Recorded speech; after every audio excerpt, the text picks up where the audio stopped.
quand nous prions, traiter avec le péché. Beaucoup de gens ne sont pas exaucés parce qu'il y a des péchés qu'ils commettent qu'ils ont fini par sous-estimer, pourtant qui en sont et qui permettent à Satan de bloquer leur vie. Regardez, souvent lorsque Jésus devait prier pour des malades, il traitait d'abord avec le péché avant que ces gens-ci reçoivent la guérison. Il dit par exemple aux paralytiques, tes péchés te sont pardonnés. Et la Bible dit ceci, car tous sont péchés et on sont privés de la gloire de Dieu. Mon ami, mentir, ça te sépare de la main de Dieu. Voler, coucher avec quelqu'un quand on n'est pas marié, ça sépare de la gloire de Dieu. Toute autre prédication, tout autre prédicateur qui va te dire autre chose, ne dit pas la vérité. Le péché est un problème. Jésus est venu pour effacer les péchés, mais il faut les reconnaître pour qu'il les traite. On a fini par s'accommoder avec des péchés, croyant que Dieu est tolérant. Fais gaffe, Dieu n'est pas tolérant avec le péché. Le péché te sépare de Dieu. Souvent ça fait partie du message que les gens n'aiment pas beaucoup.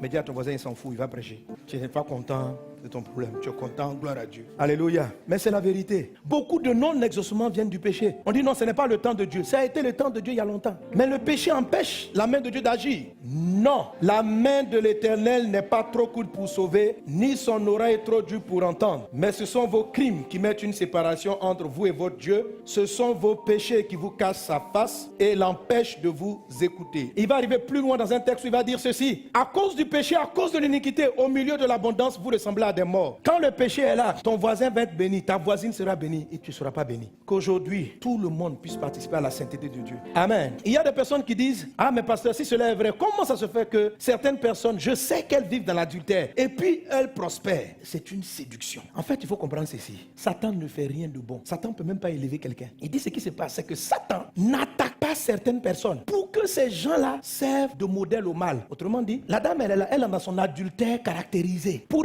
encourager ceux qui veulent faire le bien à rentrer dans l'adultère, il va les laisser briller. Ça veut dire ce que Dieu avait prévu pour elle. Ça arrive effectivement. Dieu avait prévu qu'à 40 ans, elle ait 4 maisons. Elle arrive à voir les 4 maisons. Mais elle court après tous les garçons de la ville. Alors plusieurs sont découragés de la prière. Voilà ce qu'ils disent. Ils disent, mais ces gars-là, ils prient même pas. Et puis ils ont ce que nous, on n'obtient pas après 4 ans de prière. C'est une erreur.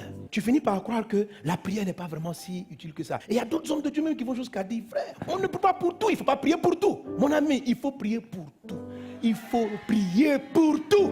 Maintenant, il y a des gens que Satan combat. Il empêche qu'ils saisissent cela. Ce sont ceux qui sont ses adversaires, ceux qu'il craint. Le chrétien est combattu. C'est pourquoi tu dois prier. C'est-à-dire que ce qui arrive pour les gens sans qu'ils prient, là, toi aussi tu ne pries pas.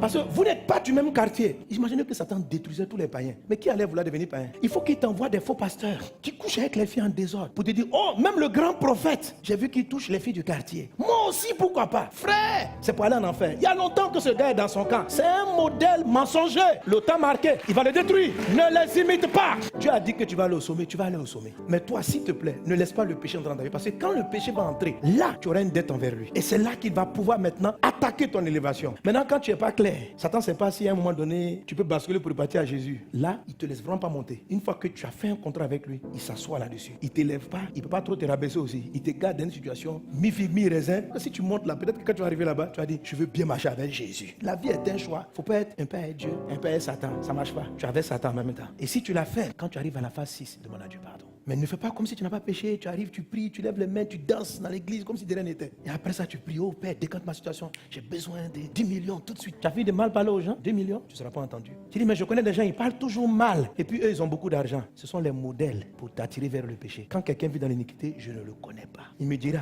Seigneur, j'ai eu les milliards en ton nom. Il dit, mais ouvrier d'iniquité, c'est pas toi qui couches avec tous les hommes du quartier. Je t'ai jamais connu. Donc, il ne faut pas les copier. Toi, tu appartiens à Christ. Et quand tu pries comme ça, ne regarde pas les autres. Prie pour tout le monde. Quand tu te mets à genoux, que tu te souviens des paroles que tu as dit, fais le Notre Père. Pardonne-nous nos propos, pardonne-nous nos paroles, pardonne nos impudicités. Et même si tu te souviens que ton frère fait ça, toi tu ne fais pas, vous êtes un corps. Prie pour lui. Papa, je sais que mon frère tant, il a un problème avec l'homosexualité. Je t'en supplie pour lui, délivre-le, délivre ma soeur, ouvre ses yeux sur ce mal.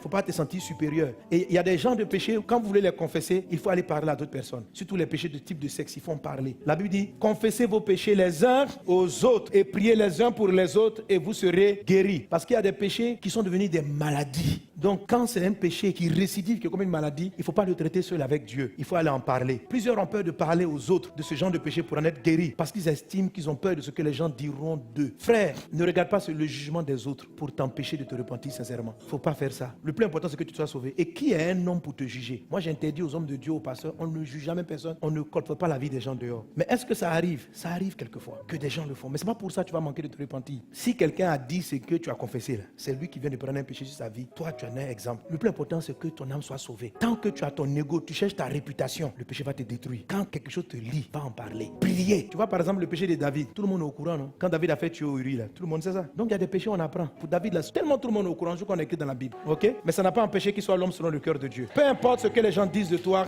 ne regarde pas trop ta réputation. Et vous qui colportez, qui êtes-vous pour juger? Qui êtes-vous? Nous tous ici, on est des graciés. Ou bien, est-ce que Dieu a rassemblé les gens qui n'ont pas péché? Mon frère, nous tous là, Dieu nous a fait grâce. On est des bandits, on nous a pris ici en détail. Et puis on est arrivé, on cherche Dieu. Dieu nous a sauvés, nous tous, c'est la grâce. Donc tu ne peux pas t'établir pour juger ton frère. Qui es-tu? Il a ses luttes. Toi aussi, tu as tes propres luttes. Laisse-le s'en sortir. Il vient t'en parler, vous allez prier. Toi, tu prends, tu peux aller raconter sur les toits. Qui es-tu? Alléluia. Que Dieu te bénisse. Merci.